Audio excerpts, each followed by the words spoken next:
On today's Locked On NBA, Pascal Siakam may be traded to the Indiana Pacers. That's why I got Tony East from Locked On Pacers to talk about that. We'll talk about who else could get involved in that trade. We'll talk about Beef Stew getting an extension. And, of course, we'll share our thoughts from here in Summer League. Let's get it all on today's Locked On NBA. Let's go. You are Locked On NBA, your daily NBA podcast. Part of the Locked On Podcast Network, your team every day. And welcome. You're locked on to the NBA. My name is Nick Angstadt, host of the Locked On Mavericks podcast. Thanks for being part of the show, making Locked On Mavs making Locked On NBA your first listen every day. Be an everyday or subscribe and follow for free. Just search Locked On NBA wherever you get your podcasts or on YouTube. Or the best way you can help us grow the show is to listen every day on any platform.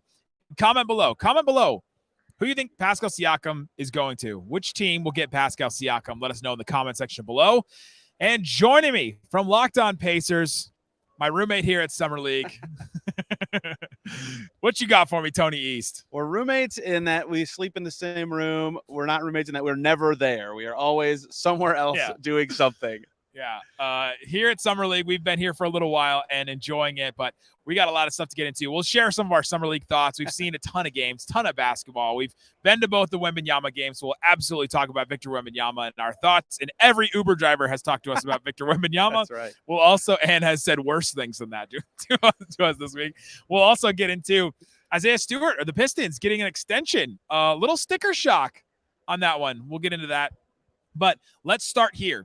Pascal Siakam has been rumored to be traded for a little while, and we're kind of looking at the Raptors and saying, if Fred VanVleet is gone, then what happens next? And it seems like the Raptors are now accepting some offers for Pascal Siakam. It seems like he's going to be traded. According to Mark Stein, the Indiana Pacers, league sources say, have emerged as a legitimate, that's a very particular word he chose there, legitimate trade contender for Pascal Siakam. The Hawks, of course, have been pursuing him ever since last month's draft. He also said that there are believed to have other suitors who have identities have yet to be confirmed. Let's just start with Pascal getting traded in the first place. Do you think this is the best move for Toronto? Yeah, I think, there's going to be a lot of internal thinking for them after losing Kawhi Leonard for nothing. And granted, that won them a championship, but you still lost him for nothing. They had to trade Kyle Lowry and a sign and trade at the last second to prevent losing him for nothing. Fred VanVleet now has walked for actually nothing, right? They've had three of their premier talents. Do I know what that's like? They've had three of their premier talents walk out for Precious Achiuwa, basically, in the Lowry sign and trade. And they won a championship, right? It's like not the end of the world, but that's not good asset management, right? You always want to be thinking ahead, trading your guys when you can. And Pascal, with 1 year left on his deal, same with OG Anunoby, you have to start thinking this way. It sounds like Michael Grange of Sportsnet also reported Siakam could be potentially in trade talks. He included the Orlando Magic as potentially one of those third teams, to what you alluded to earlier. They can't have that egg on their face again. And so if Siakam wants to stay, that's great. But if they get any inkling he doesn't, or they feel like they could run through Scotty Barnes and OG Anunoby, who's wanted a bigger role for a while, per some reporting, that makes a lot of sense for them, given the direction they've been headed and given their past with these free agents. But at the same time, Pascal Siakam is really good. He had my vote for third team All-NBA in our Locked On Awards ballot. The thing with Toronto is they tried all right, we're going to try two paths at once. We're going to try to walk and chew gum at the same time. We're going to try this younger core of players, which I guess is kind of just Scotty Barnes, and OG sort of bridges that gap. And then we have these older guys that are not even that old, and Pascal Siakam, Fred VanVleet, and we had these guys that were part of our championship team, and we're going to try to do both things. We're going to try to develop this young player that's really, really good and could be one of the best players in his draft, and then also be good right now. They tried that last year, and it just didn't work, right? So then Fred VanVleet leaves, and this expedites your decision to, right, all right, now we have to decide to trade Pascal Siakam. So I totally understand them making this choice and deciding to trade Siakam. And so now the question becomes, who do they send him to, and what do they get back, and what does it mean for Toronto? But let's move on to the Indiana Pacers part of it, because that's why we have you here. It's literally the only reason why I brought you here. Okay. I'm flattered. For this whole thing is the Pacers are now a legitimate trade contender for Pascal Siakam. Why? Why are the Pacers interested in Pascal Siakam? I know he's a great player, but at this point in the Pacers rebuild or continue to build, or they kind of like have stayed in their one spot that the Pacers always kind of stay in. What do you think about the Pacers going after Siakam? I think they've thought about hitting the accelerator, this year after they only won 35 games last year. But when Miles Turner and Tyrese Haliburton played, if you listen to Locked On Pacers ever, you've heard me cite this stat. When just those two guys played, they were 27 and 22, right? They had the winning percentage of about the 8th, 7th seed in the East. They believe they can build off of that and be better. Chad Buchanan, their general manager, talked after the NBA draft and said, yeah, they made some calls to be aggressive and get some of that premier talent. Takes two to tango. Obviously, they didn't do the deal, or we would know about it by now. But searching for those trades is hard. And so, of course, it makes sense that if they want to be good, if Siakam is truly available, if they could make that deal finally after not being able to, when they thought about it early in the offseason, yeah, maybe they do it. And they have Haliburton locked up for 6 years now. They've got Turner for the next 2 years, right? They just drafted Jarris Walker, Benedict Mathurin looks great. Like, they've got the talent to be good in the future. The question, though, with Siakam for the Pacers is, so we already alluded to that expiring contract and losing him for nothing. If they wouldn't lose him for nothing or have a risk of doing so, I don't think they'd be interested because they want to extend their title window. They obviously just extended Haliburton for a long time. But for the Pacers right now, they want to get better next year. And Pascal Siakam just made an all-star team. Did he make All-NBA last year? I can't actually remember. I don't think he actually made it, but I did vote for him for our draft. He made all-star, though. The one that did not count, but he did got mine. 29-year-old all-stars who can do what he does, I mean, on both ends of the floor are so valuable, right? And he would fit at the 3 or the 4 for the Pacers. Like, there's a lot of reasons to pursue him as any team. Same reasons the Hawks would, same reasons the Magic would. And so, yeah, the Pacers are certainly considered more rebuilding, especially than Atlanta, for example. But I think they do want to go for it a little bit this year. I think they have those playoff expectations. And if they can get a Pascal Siakam and really get there, why not go for it? A Siakam, Miles Turner front court is just really nice to me. Like that fits so well. It gives you exactly what you want. You have shooting in both of them. You have rim protection and defense in both of them. Like you just have so many things that you can put together. And then Haliburton to run the whole show. And then whoever else they keep, I guess, if you keep Buddy Hield, keep Benedict Mathurin, you have some shooting there around them. Bruce Brown won't be in this trade because he just got signed. He literally can't be. And so he'll be part of it, which is, I think fits anywhere, fits like a glove with any pairing of guys. And so, yeah, they're really trying to take that next step and see if they can. All right, we got Haliburton. We've locked him up for this max deal. And now let's take this next move and move forward. What would an actual trade be for Siakam? Like, what are the pieces that the Pacers are putting together? Because when you have a guy like you mentioned, he's on an expiring deal. He's only got 1 year left. That drives the price down. That's why some of these teams are interested in guys like this. That's how the Mavericks got Kyrie Irving, is because his price was driven down only by his expiring contract and for no other reason. That was quite the comparison. Yes. Yeah, I think that the price is interesting because if he even says, yeah, I'll extend, because the new extension rules for the NBA mean he could get a max extension from any team, depending on what the salary cap is. It could be like between $190 and $200 million. So if he's willing to commit to that, I think any team would be happy to trade for him and then get him for that whole time. But if he's not, then the price, obviously, like you said, is confusing. And the Pacers or any team involved, I believe the Magic and Hawks are both in similar cap situations, have to at least get close to matching salary. The new rules be within $7.5 million. So $30 million has to go out from whoever it is. For the Pacers specifically, that almost guarantees one of Miles Turner or Buddy Hield is in it. Then you have to build out the other salary some other way with like your Daniel Tice's, your Jordan Morris, Jalen. I'm naming names that we don't have to get into, but it's going to be, a serious player going back to Toronto. And then do they want young talent like an Andrew Nembhard, like a Ben Shepherd, Jarris Walker? I don't know what they would want. Or do they want picks? The Pacers have a ton of extra picks going forward. There's a lot of avenues this could go. It kind of depends on what Toronto wants, but I think the price really varies based on what he's thinking. Because if he's not willing to sign an extension with the Pacers, they probably shouldn't be willing to give up any of their talented young players for a 1 year rental of Pascal Siakam. It's not like they're going to be a title contender this year. So that would be my take on it for them. But I'm sure if they get any sort of soft commitment from him for a couple more years, they'd be willing to throw in a little bit more than that. You didn't mention Benedict Mathurin. He's off. He's one of those young talent is just off the table. I think Jarris Walker should probably be out too. I was just thinking of young guys on the team. But. Yeah. So those guys completely out. So it's just a combination of the salaries that you mentioned. They have all their first round picks, right? Yep. So they can, and an extra one. Yep. They can trade all of those or however many it would take of those. Siakam in a vacuum is worth very talented young players, to be totally clear. It's just, if you have no assurance you're going to have him long term, are the Pacers going to get to February and go, well, shoot, we're 500. We have to now think about trading Siakam ourselves. Like, you don't want to put yourself in that situation. Coming up, I'm going to tell you why the Pacers are part of this. And Tony's going to tell me if I'm right or wrong. We'll talk about that next. But before we do that, let me tell you about Ibotta. we all buy things. You buy things. I buy things. Me and Tony have bought more Ubers this week than I think I've ever bought in my life. It's officially summer, and the new season means that you get new clothes, you get new stuff, you take trips, you do all kinds of things, and Ibotta gives you cash back on hundreds of grocery items, from produce to personal care to pantry goods, so you can make sure that beating inflation no matter what when you're purchasing. Either link your loyalty account or your receipt and go after you shop, and you can get cash back. It's just that easy. So go to Ibotta. You can earn cash back on hundreds of different stores: Lowe's, Macy's, Sephora, Best Buy, and more. Go to Ibotta, and they're offering our listeners $5 for trying Ibotta by using the code LOCKED. Again, that's Ibotta, IBOTTA. You get it in the Google Play or App Store, and you can get it for free. And if you use that code LOCKED, you get $5 just for trying it. Again, Ibotta, IBOTTA. Get it in the Google Play or App Store. Use the code LOCKED. Thanks, everybody, for hanging out with us on Locked On NBA, being part of the show, part of the network. We will always be here, your team every day, providing content on every single team in the NBA, the NFL, MLB, NHL, tons of college. I think like 60 colleges. That's too many colleges. But we do all those colleges 5 days a week. We'll be here as other organizations, as other media entities cut their sports or cut people from covering teams individually. We will still be doing that. So this is a national show, but I cover Locked On Mavericks for 5 days a week on our show. You're covering Locked On Pacers, Tony East, and all of us cover a team, your team every day. All right, Tony, let's get back into this. The reason why the Pacers are part of this is for leverage to me.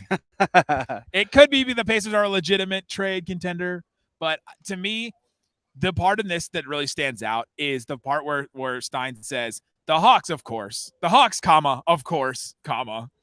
been pursuing Siakam since last month's draft. They have had long conversations. And if you're stuck in a trade conversation with somebody else, you need someone else to be entered into the conversation to then raise the price of the other one. And to me, I think the Pacers are this. Could they end up with Siakam? Yes, I think they could. But I think they needed somebody else to come along and be like, oh, well, they could go get him. Like, they could cook it. It's Kyrie Irving saying, I might go to the Lakers. I could go to I'm having a meeting with the Suns. It's for leverage to me. Could it be that Siakam could be traded to the Pacers? Sure, but I'm feeling a leverage play. Tell me if I'm wrong. I mean, even I heard the Atlanta stuff over a week ago. Like, I think that's been a long reported thing, a long known thing in the league that Atlanta's trying to get better this offseason. They extended Murray, but they also have to cut costs. That's why they traded John Collins. Get better and cut costs. Like, okay, good luck. Well, they traded John Collins for what many consider nothing, I believe. Nothing. Rudy Gay. Come on. They traded Rudy Gay. He's off the team already. Yeah, but they were able to trade him. So, you understand the conflicting goals of the Hawks, but I understand them saying, hey, we've got Trae Young and DeJounte Murray. We've got to get better right now. We've got to build this team out with what we have. And so I think going for Siakam, if the price is low enough, maybe that's because of the contract situation, certainly makes a lot of sense for them. It's been long reported by a lot of plugged-in people for a long time. He's a good player, right? That's, of course, a reason to pursue someone alone if you're a Hawks team that said, yes, we've made the conference finals. We're ready to take the next step. We've got these star players. And then a terrible next 2 seasons. You've already fired your coach since then. Damn, what's that like? You've already fired your coach since then and changed directions. Like, they're going for it. They want to win. So going for Siakam makes a ton of sense for them. And I agree that the Raptors probably like, well, these offers are terrible. We need more in the mix for something. And I do genuinely believe the Pacers could have some interest. I think every team in the NBA should have some interest in Pascal Siakam. He's good. But I agree with you that there's probably some element of that to this. We'll have to see, though, how this plays out, because the Raptors are a strange team in all these. They always are very, I can't even describe it, washy, dodgy. It never feels like they know exactly what they want to do. So maybe this never gets sorted out. They don't know what they want to. It doesn't seem like they know what they want to do, or they don't project what they want to do. Although we just want to do it for a really high price. Right? That's right. That's what it is. All the talks that we've heard about OG Anunoby, the talks now about Pascal Siakam, is whatever it is, we're going to drive the price up of our guys and try and make you pay more than what you're comfortable paying. And so bring in the Indiana Pacers, or maybe the Hawks are the ones for the Pacers. Like, hey, the Hawks talks are still along, and the Hawks are sitting there going, hey, we haven't been Magic are like us? What? Okay. So you also mentioned that Michael Grange talked about the Orlando Magic. They could be part of this. The other thing in Stein's report is it's believed that there are other suitors whose identities have yet to be confirmed. Who do you think those other suitors are? Oh, geez. I probably should have thought about that. Oh, all the teams that would be interested in your James Harden, Damian Lillard, right? Could the Clippers get him? I don't know how great he would fit with what they have, but they're certainly star hunting. It sounds like. Could the Heat get him? If the Heat get him, I'll do the same thing I always do. Every time the Heat get a new player, I'm like, oh, it's a perfect fit. He's going to be so good in Miami. Dude, Pascal Siakam Heat culture, dude. Like, so Heat culture. But Miami, they're star hunting, and if he's cheaper because of his contract, sure, go get him. Like, there's a lot of teams like that, or any team trying to take that next step. Brooklyn kind of makes a little bit of sense to me. Just thinking about their team right now as I'm talking, because I was unprepared for this very standard question. So that one makes a little bit of sense to me. Honestly, again, he made an all-star team last year. He's only 29, averaged 24 points a game. I think a lot of teams should be interested. Yeah, they should be. The Magic part of this is interesting to me because that's a young team where last offseason, a lot of people said, well, they should be going after Donovan Mitchell. They should be the team that make the move now, make your win now move now. You have all these pieces. You have, first round picks. You have young talent that you need to move because there's a bunch of stuff that they're dealing with. But then why would the Magic decide to do that now? And is Pascal Siakam doing that now? I think that's something that they should really look into, and I'm curious if the Magic are real in this, and what would that look like with Paolo and Siakam and Franz and Isaac. They have forwards galore. Well, Isaac, I don't even consider on the team anymore. Like, he's got to prove to me that the guy can stay healthy. Anthony Black, they just drafted. He's and Anthony Black. Okay, you could start Anthony. Guard, you could start Anthony Black, Franz, Paolo, and Siakam, and Wendell Carter. And that's it's like the Bucks when they're trying to be the old Jason Kidd Bucks. They're just like, we're gonna have arms everywhere. But it's also the Raptors. What the Raptors have tried to do before they got Jakob Poeltl. That's right. Yeah, so they got all those people. So all right, that's the Pascal Siakam stuff. The rumors will continue on and all that. But check out Locked On Pacers for more. Yeah, check out Locked On Pacers. Listen to Sean Woodley on Locked On Raptors. Again, your team every day. Let's talk about the Detroit Pistons. Isaiah Stewart gets an extension. He's agreed to a 4-year, $64 million contract extension, according to Adrian Wojnarowski. Now, the cap is going up every year, right? There's going to be cap smoothing with the new CBA. We know the cap is going up. It's $136 million. That's a ton. It used to be not even 7 years ago, like $60 million for the entire cap. I mean, we doubled the cap in less than a decade. However, there's still some sticker shock on some of these, and this is one of them for me. 4 years, 64. That's like an average of $16 million a year. Why should Isaiah Stewart get more than Naz Reid? Naz Reid got a 3-year, $42 million deal. That's like $14 million a year. What are your thoughts on the Isaiah Stewart extension? Yeah, we'll see if it's more than Naz Reid. Thankfully, Mike Curtis, Detroit Free Press reported 4th year is a team option, so maybe it's structured in some way that it's about exactly as much as Naz Reid. Your point still stands that Naz Reid's better. Naz Reid's just better right this second. So I think if you're the Pistons, you're betting that he's going to get a lot better. He's only 22. That's the point of most rookie extensions. You're paying for the player you will have, not the one you currently have. Because remember, this doesn't kick in this coming season. It's the one after that. But yeah, this one felt a little high to me because the way the NBA is kind of trending in my head, if you're a starter level player at any position at worst, that's over $20 million. He's approaching that. I don't view him as that right now, especially on a Detroit team that has Jalen Duren, that has Marvin Bagley, that just traded for James Wiseman. They've got a lot of dudes on their team. It's going to be tough to Summer League standout James Wiseman. That's right. So maybe, and I think that this is a little bit true in Detroit based on Kuka Hill of Locked On Pistons and watching the Pistons, that they think a little bit that Stu can play the 4 and maybe he can shoot it a little bit. And if that's the case, he would be very helpful for them. He is, if you're a 22-year-old stretch big who can bully ball like he does in the post sometimes, that's a valuable player. I certainly get why they would want to keep him, but I was a little surprised by the price. I think you pay for the team option. That flexibility is hard to get to an extent, but I mean, Naz Reid is better and is also young. So I think that backup center price, if you're really good and really young, is probably closer to $10 million. So I just think the Pistons really believe in his future. Yeah, I just look at that Naz Reid number and say, how should Isaiah Stewart be making more than Naz Reid? And so maybe, like you said, they're paying for that team option. But even so, he would be getting paid more than Naz Reid in a 3-year deal than Naz Reid in a 3-year deal. So that stood out to me. But like you said, they're betting on him getting better. He's 22 years old. He can get better. And they're betting on the 3-point shot. That's really just the big thing for him. I think he shot, 31% last year from 3. But he's taking them, right? You can tell they're trying to work that into his game, even though it's not there yet. He's trying. Yeah. And he's getting, if he does get there, it could be a really good deal. I'll take threes for $16 million a year. I will try. to shoot threes. I will try too. Heat culture, baby. I will try. The other thing that stands out to me is it was reported that this is the first rookie extension under Tom Gores for the Pistons. They have not ever. They have since he took over in 2011. Oh my gosh, that is wild. They have not drafted well. The last time they did, when did they have Drummond? The last time they did a rookie extension was Jason Maxiell. This is a painful exercise to me. So Drummond is older than I thought. Wow, that is shocking information. Tell me if I'm wrong in the comment section, but I saw that report. I believe that. And wow. Yeah, first of all, if Jason Maxiell was the last one they did a rookie extension for, they have a type.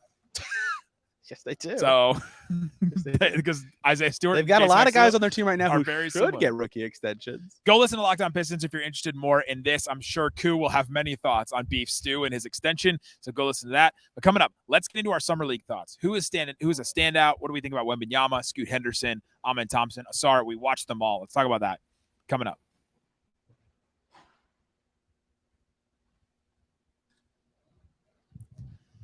All right, Tony, let's give our thoughts on Summer League. We've been here for now like 4 days. We've watched a bunch of games. We've seen a lot of players. Let's start with Victor Wembanyama. Who? We saw this building that we're in right now, that we're in the Thomas and Mack Arena. We saw it fill up to the brim to where there's barely a seat open. There's definitely not a media seat open because there's so many people here to watch him. That first game, he really struggled. Second game, he came out and looked a lot better, although the Spurs still struggled to score at all. Can they pass him the ball, please? I mean, it doesn't seem like it. What are your thoughts on seeing Victor Wembanyama in person now at Summer League? I think you buried the fun lead to me. It's for our media seating. We have to get here in the second quarter of the game before. Yeah, we did. To even have a chance at getting a seat, and we could have just sat in the crowd. But it's crazy how much hype there is for him. And yeah, the first game that actually stood out to me a little bit is like, I think they were trying to figure out what he could do off the ball, like set some screens and such. He didn't touch it that much when he was in the game. He didn't even play that much.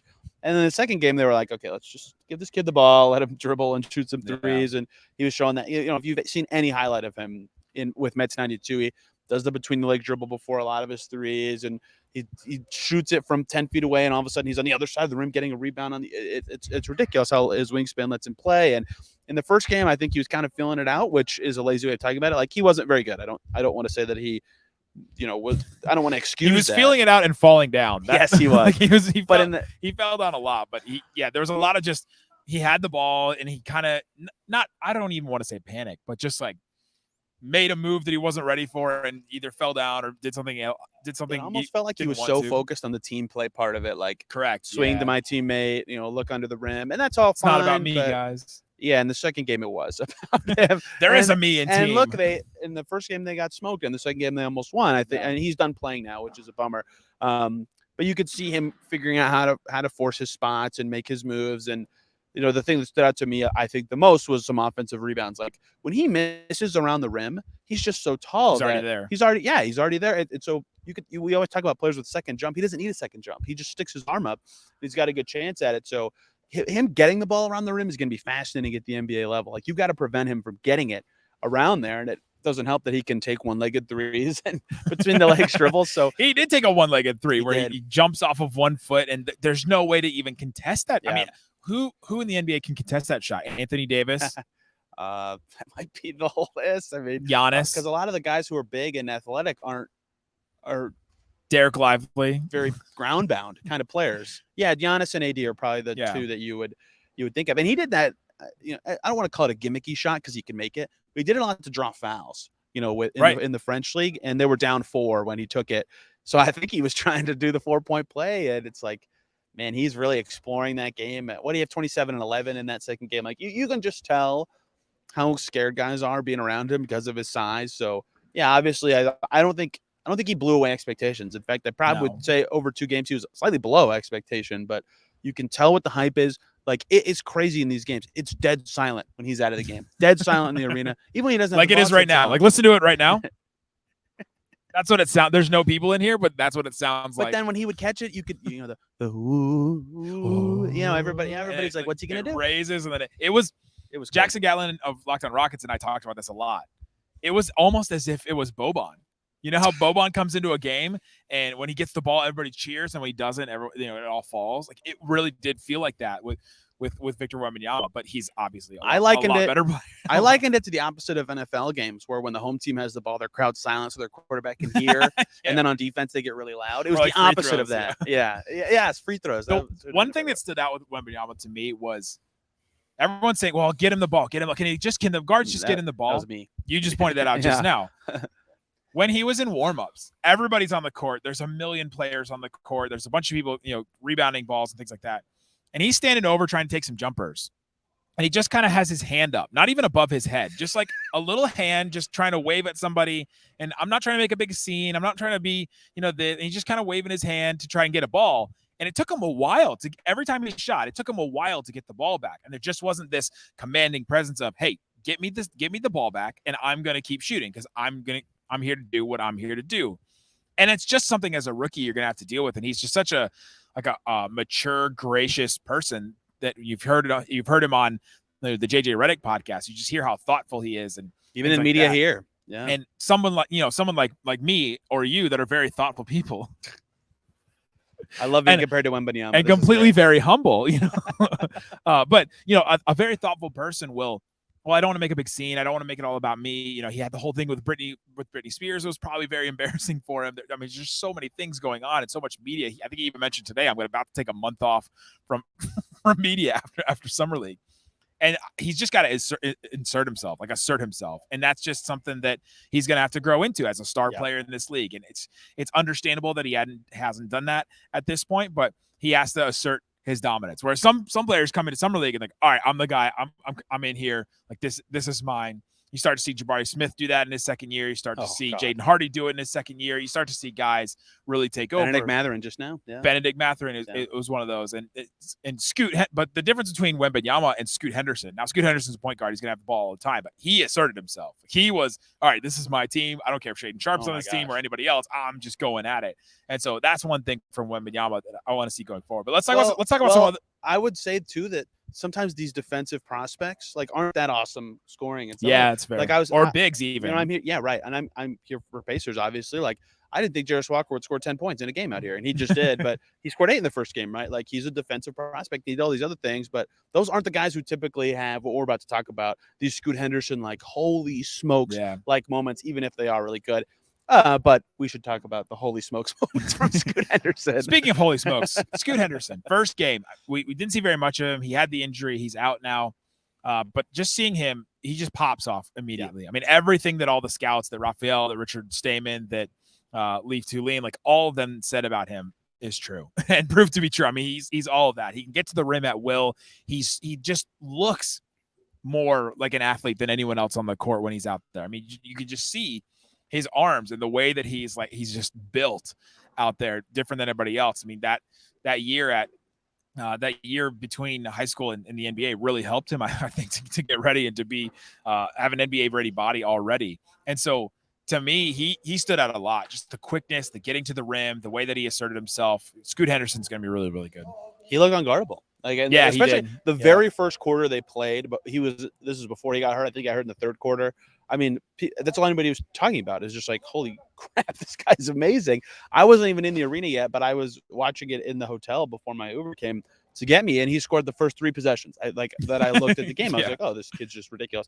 So, yeah, I mean, and well, maybe he gets to Brandon Miller. I don't even know if he merits a ton of discussion, but the early returns of the second pick versus third pick, Scoot's looking very good. I watched both games here that Brandon Miller's played. I can't remember one single thing about what Brandon Miller did. He hit the 3 on the first possession in the Spurs game. I know he's done some good stuff shooting, but yeah, the standout guys have not been Brandon Miller. That's for sure. Anybody else stand out to you? Let's just go around and see if it could be a Pacer. It could be somebody else. I think Shaedon Sharp looked pretty good in the game that Scoot did not play earlier today for the Blazers, and that's significant for the Blazers because might be their best player this coming season intentionally, which is Anthony Simons. I think takes offense to that. I apologize. I did forget about Anthony Simons for a second. He is Shaedon Sharp could be though. I mean, he could take a leap. Yeah. Jabari Smith. Listen to Locked On Rockets. Fantastic. He's been amazing. At first, he looked actually really rough, in the first half of the first game. And then the second half of that first game was amazing. Hit the buzzer beater, obviously. And then their second game, it was why is this dude playing Summer League? He's got to be done. He's not now. Yeah, he's got to be done. He was really good. I had somebody's name in my Keontae George looked really good for the Utah Jazz. That one really surprised me. We also learned about Keontae George of the Jazz that he has on his lock screen of his phone, he has his draft weaknesses from somebody's graphic that they made for like a draft show, and it shows his weaknesses. And all those weaknesses were actually on display in this game. It was like shot selection, athleticism, 3-point consistency. I can't remember what the fourth one was. I saw but literally all those were on display. He caught a lob for an alley-oop. He hit a bunch of threes. Like, he had really good shots. I saw a tweet that he had the same number of dunks in that game that he did the whole season at Baylor. So the athleticism certainly popped. He was a standout one for me. The Thompson twins have looked good when they've had the ball. But Amen got hurt, and Asar, it feels like the Pistons are like out to get him. He's like never touching it, but they have Jaden Ivey. I get it. So honestly, a lot of the top picks have looked pretty good out here. Jarris Walker looked really good. Obviously, I'm a little biased there because I'm zoned in on the Pacers games, but I think there's a lot of top guys out. Jaden Hardy. Jaden Hardy had a good first game, 24 points, and then this second game, much like Jabari Smith, but in a weird way, he was awful in the first half. I mean, went 0 for 6 in the first half, and then finished the game with 24 points and just had a really, really good second half. He really stepped up. Jared Dudley in the middle, after the game said, Jaden Hardy was in his feelings and he was down on himself. And then he went into the half. Assistant coaches gave him a pep talk, and he really figured out, hey, I've got to really step up here if we're going to win. And he said his one goal was to win because the Mavericks won 0 Summer League games last year when Jaden Hardy played. And now they've won 1 game. They beat the Sixers after Jaden Hardy went off in the second half. So he's really stood out. Not sure how much longer he'll play in Summer League. But, yeah, there's been a lot of players that have stood out. The one random one, though, is Castleton on the Lakers. Looks really good. He's really stood out, and I think he may be the next same agent as Austin Reeves. So maybe this pipeline's a thing. He's the next Austin Reeves. He's the next Alex Caruso. He's the next who's the other one? Josh Majette they had as like a young Michael DeVoe looked very good for the Blazers against Wembanyama. I had to get his name in here. Andrew Nembhard looked really good twice. Andrew Nembhard looked really good twice. I gotta talk about a Pacers player if I can. I'm trying to think if anybody else has really, really stood out to me. Oh, Max Christie's looked pretty good for the Lakers. I'm looking at the logos now across the stadium from us. So it looks like I'm staring. A lot of players have stood out. A lot of guys have looked pretty good. Those are the main ones. That's what we got to.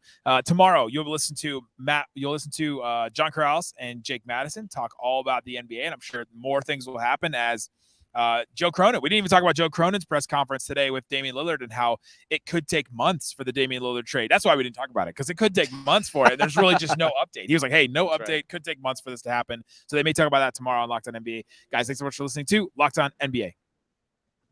Boom.